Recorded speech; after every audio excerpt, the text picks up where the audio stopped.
Hey guys, time for another game. Here we have a game I played I think yesterday. It's me versus Empress Galina. This is a mono blue legend you don't really see too often actually.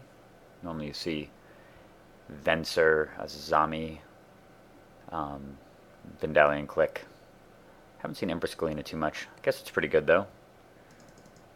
I mean, as far as 5 mana 1/3s go, its ability is decent, but there's so much theft in blue.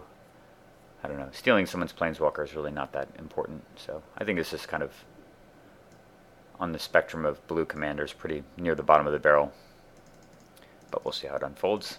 I'm going first, and I have the opportunity to actually ritual out a Coalition Relic, which isn't crazy against mono blue before they get anything into play.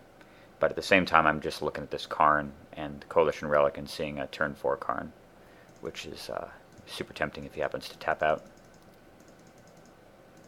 That's really quite a nice draw too there, Cavern of Souls. Sword of Fire and Ice. Kind of annoying, but not terrible against mono black. Let's throw out the Coalition Relic. And he happens to have Force Spike in his hand. Very unplayable card in my opinion. Certainly with Spell Pierce around, but can always get lucky with it.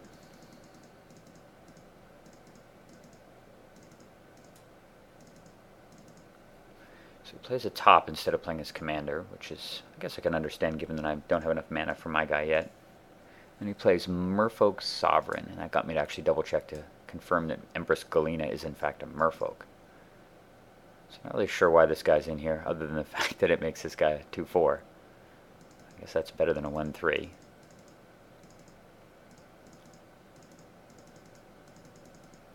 So draw Bojuka Bog. Still 1 mana short of being able to do the whole ritual Karn trick, unfortunately.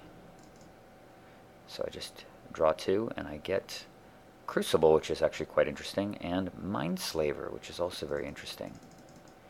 Mindslaver just gets so much work in this deck.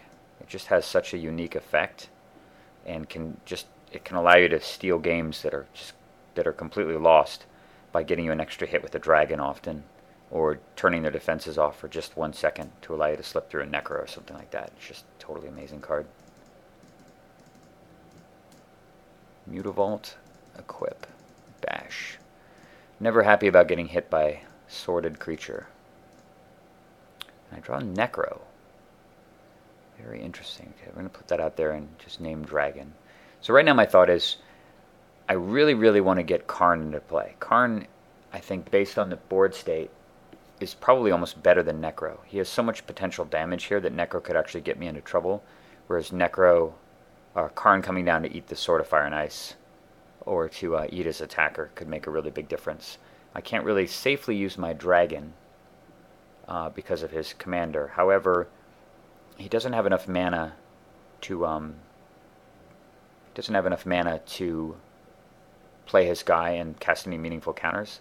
So I figure if I play Skithryx here, then at least it gives me a good blocker against his Sordid Creature, and it might compel him to let his guard down to cast Empress Galina.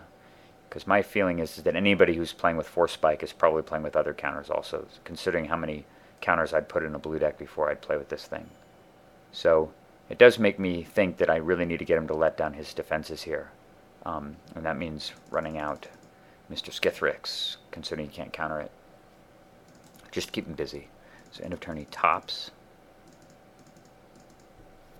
And every time I draw this Cavern of Souls card against other decks, I'm always lamenting why I have it in here. But then I realize there's a lot of decks with a big blue element, and anytime you can get Cavern out, it can really change the game so much. He draws Strip Mine and Sword of Light and Shadow. Yeah, it's pretty good against mono black. Decides not to equip. So to me, this is just telegraphing Counterspell. So hardcore, the fact that he wouldn't do that. But I do have the ability to just bash with the Dragon. It can outrun almost everything in the game. Draw Mana Crypt, that's really interesting too. So I'm going to make a very unorthodox play here. I see a sequence of events that results in me beating this guy with Mindslaver, but it's going to take a little bit of a setup. So for starters, We're going to attack. That gets through. Then, play the Crypt and cast Crucible to get back the Cavern. Which I'd like in case he does anything like bouncing my dragon.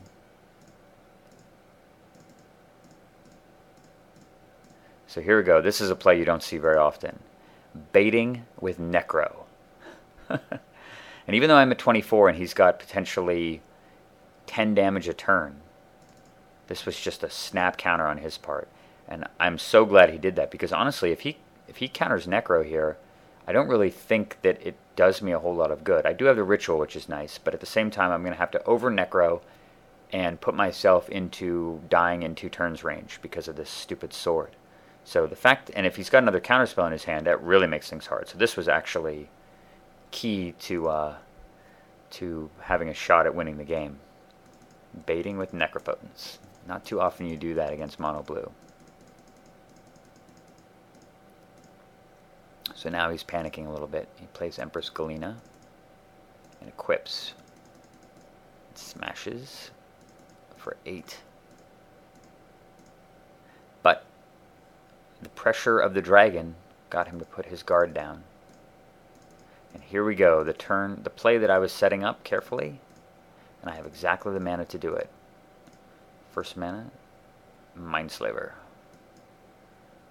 And he looks at that and probably thinks, oh, I'm still okay. Nope. Dark Ritual. And as soon as I see that he doesn't have Force of Will or Pact or Daze or something for that, that's the scoop right there.